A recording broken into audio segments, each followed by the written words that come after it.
Hello guys, welcome to my channel. I'm at Unix. Today's tutorial is gonna be about Starterlocks on short hair. So welcome, share my work, comment, and stay locked to the end. Take a look at this short, lively hair.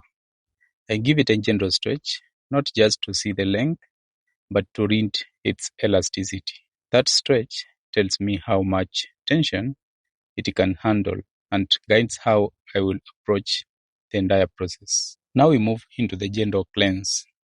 I start at the hairline with soft, controlled movements to protect those delicate hinges, then gradually work through the rest of the hair.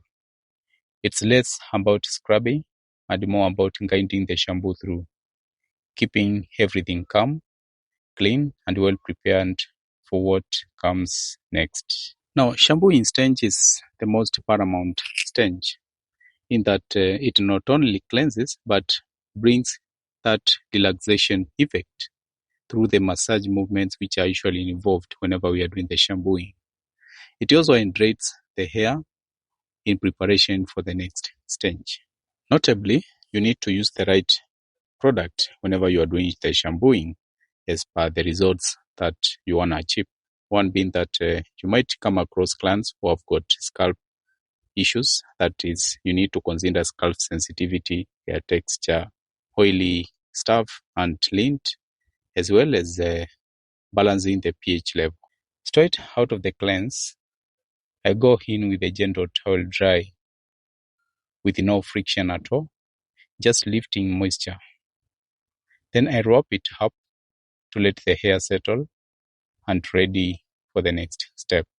Going in, the intention was simple: clean, consistent three-way interlocking all through, but short hair has its own personality, and somehow along the way, it starts calling for a different approach.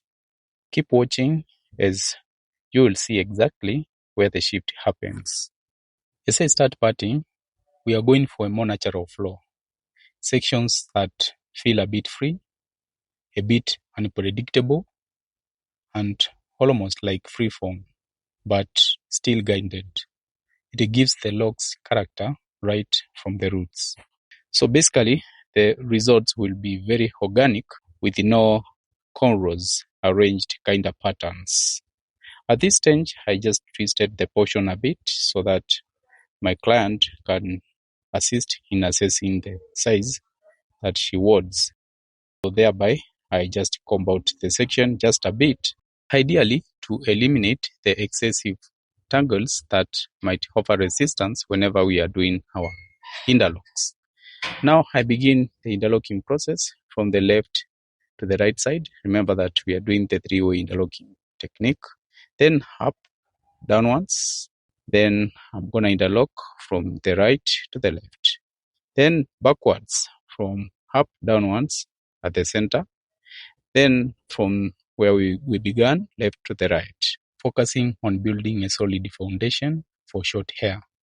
The key is controlled tension and consistency, making sure each pass anchors the hair neatly from the root without stressing the scalp.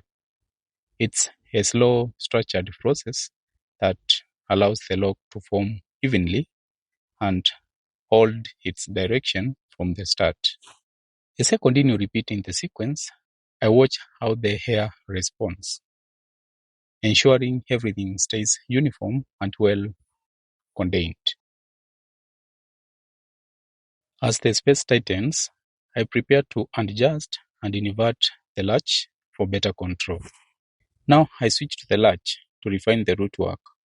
This is where precision really matters. Any small opening at the bends is carefully drawn in and secured. The aim is to eliminate weak points early so that the hair doesn't start forming splits as it matures into lock. By tightening and guiding the strands through the latch, I am essentially reinforcing the foundation and making sure everything grows as one unified structure.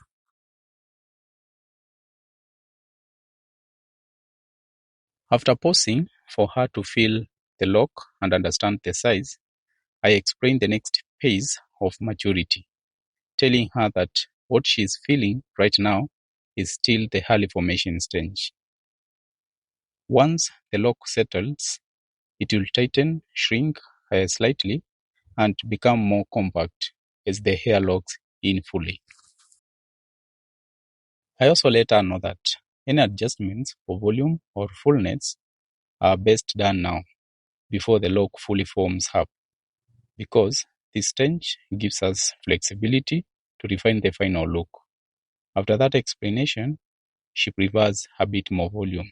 So I go back in, take a clean section of additional hair, and carefully integrate it into the same strand to build a fuller and more balanced lock. Be sure to visit the channel for diverse tutorials on locks maintenance and starter locks.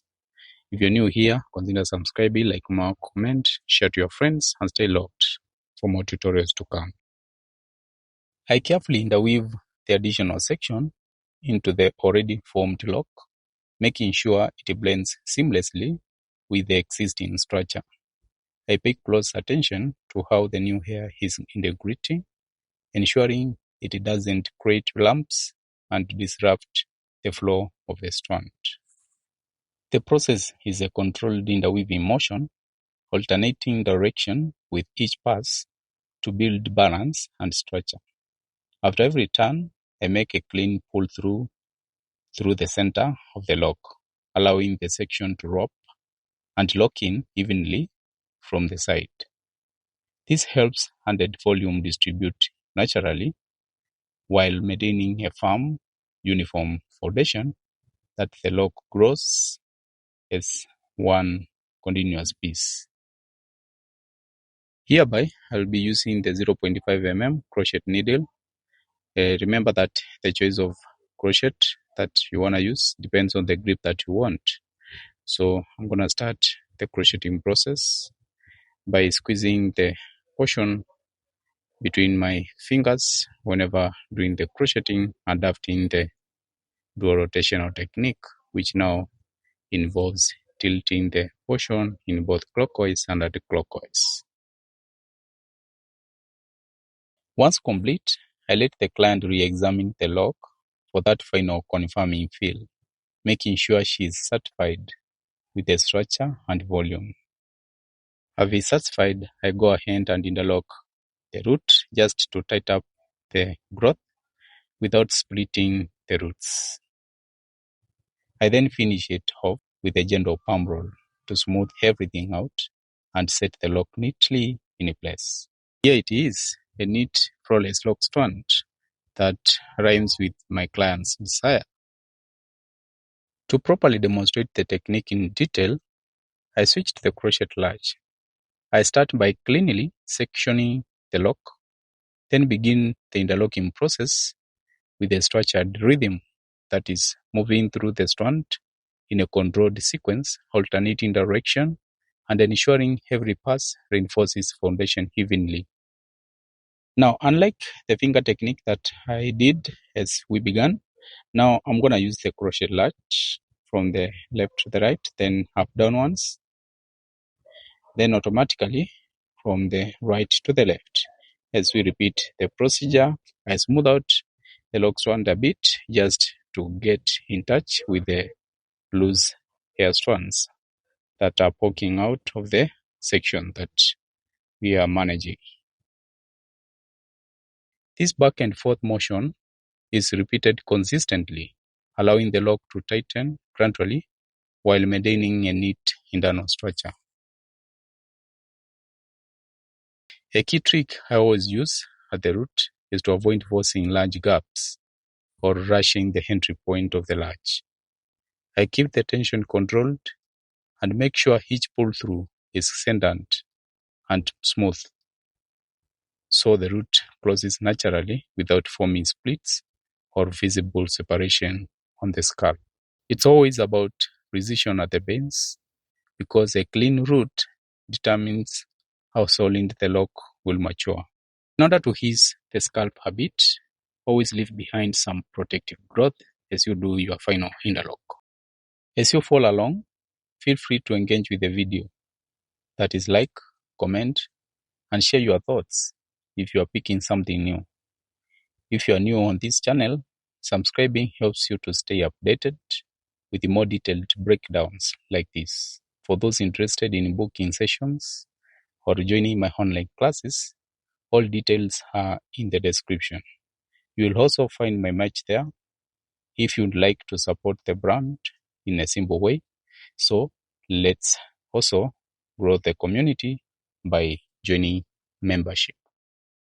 I finish by crocheting the tip to seal it neatly, then gently palm roll to smooth and set the lock. The result is a clean, seamless Starterlock with a strong base and no splitting at the root, ready to mature properly over time. And the end result is wow. Who doesn't like this? Now, keenly, you'll notice that as I began my next phase, I changed my tactics a bit just to introduce the four-way interlocking technique. And why so?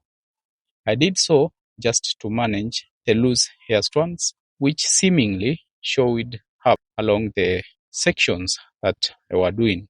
So I decided to change the technique to involve the four-way interlocking technique, which gives that cylindrical touch on the lock strands, thereby to manage the loose strands or else the frizziness.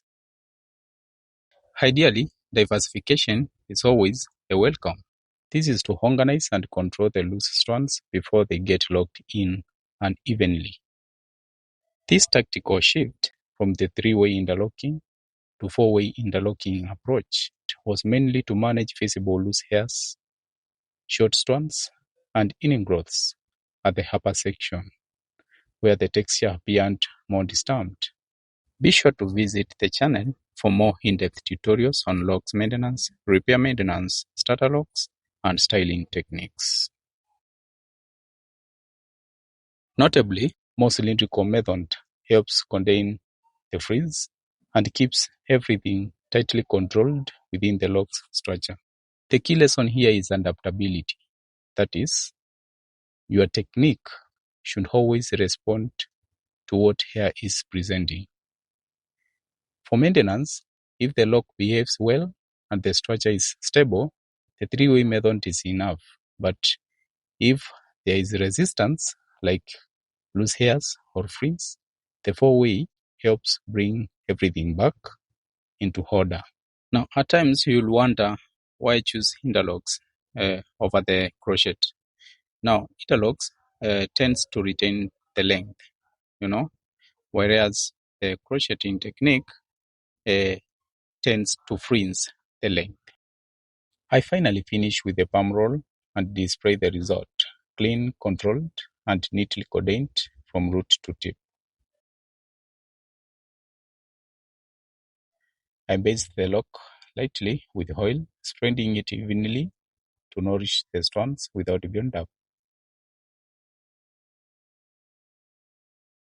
Then I follow up with a moisture mist spray to keep the hair hydrated and balanced as it settles.